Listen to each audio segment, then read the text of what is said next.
ప్రభుత్వం శాసనసభ నడుపుతున్న తీరుపై శాసనసభలో ముఖ్యమంత్రి రేవంత్ రెడ్డి ప్రవర్తనపై బీఆర్ఎస్ సీనియర్ నాయకుడు మాజీ మంత్రి హరీష్ రావు మండిపడ్డారు. రాష్ట్రంలోని సాగునీటి ప్రాజెక్టులపై అసెంబ్లీలో మంత్రి ఉత్తమ్ కుమార్ రెడ్డి పీపీటీ ద్వారా చెప్పినవన్నీ అబద్దాలే అని చెప్పారు. నాడు తెలంగాణ ప్రాంతాన్ని ఆంధ్రాలో కలిపి మరణ శాసనం రాసిందే కాంగ్రెస్ పార్టీ అని మండిపడ్డారు. 1956కు ముందు హైదరాబాద్ రాష్ట్రంగా తెలంగాణ ప్రాంతం ఉండేది. ఆనాడు ఈ ప్రాంతాన్ని ఆంధ్రప్రదేశ్తో కలిపిందే కాంగ్రెస్ పార్టీ.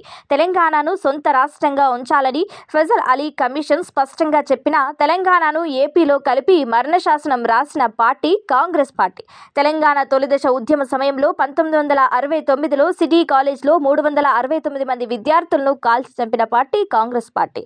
మలిదశ ఉద్యమ సమయంలో ఇచ్చిన తెలంగాణను వెనక్కి తీసుకుని వందలాది మంది యువకులను పొట్టన పెట్టుకున్న పార్టీ కాంగ్రెస్ పార్టీ అని ఆగ్రహం వ్యక్తం చేశారు. నాడు ఫజల్ అలీ కమిషన్ తెలంగాణ ప్రాంతాన్ని ఆంధ్రప్రదేశ్తో కలపవద్దని స్పష్టంగా చెప్పింది. ఒకవేళ కలిపితే 174 టీఎంసీల నీటి వినియోగం లక్ష్యంగా అప్పర్ కృష్ణ, తుంగభద్ర ఎడమ కాలువ, భీమా వంటి ప్రాజెక్టులను రద్దు చేయవద్దని కొనసాగించాలని స్పష్టం చేసింది.